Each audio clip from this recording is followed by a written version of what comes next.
बहुत समय पहले की बात है, जब सिकंदर अपनी शक्ति के बल पर दुनिया भर में राज करने लगा था तो उसे अपनी ताकत पर इतना गुमान होने लगा था कि अब वह अमर होना चाहता था। उसने पता लगाया कि कहीं ऐसा जल है जिसे पीने से व्यक्ति अमर हो सकता है। देश दुनिया में भटकने के बाद आखिरकार सिकंदर ने उस जगह को खोज लिया जहां पर उसे अमृत प्राप्त हो सकता था। वह एक पुरानी गुफा थी जहां पर कोई आता जाता नहीं था। देखने में वह बहुत डरावनी लग रही थी, लेकिन सिकंदर ने एक जोर की सांस ली और गुफा में प्रवेश कर गया। वहां पर उसने देखा कि गुफा के अंदर एक अमृत का झरना बह रहा है। उसने जल पीने के लिए हाथ बढ़ाया ही था कि एक कौवे की आवाज आई। कौवा गुफा के अंदर ही बैठा था। कौवा जोर से बोला, ठहर, रुक जा, यह भूल मत करना। सिकंदर ने कौवे की तरफ देखा।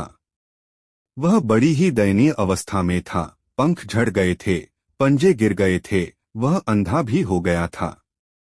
बस कंकाल मात्र ही शेष रह गया था। सिकंदर ने कहा, तू कौन होता है मुझे रोकने वाला?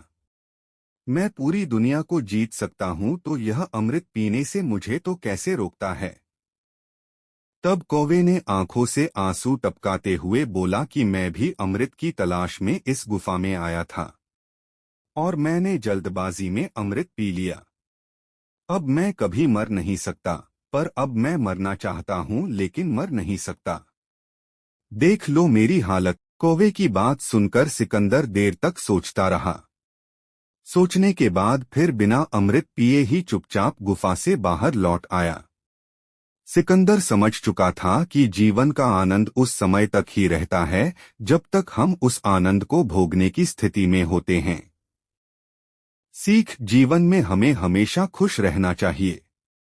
हमें कभी भी खुश रहने के लिए बड़ी सफलता या समय का इंतजार नहीं करना चाहिए, क्योंकि समय के साथ हम बूढ़े होते जाते हैं और फिर अपने जीवन का असली आनंद नहीं उठा पाते हैं।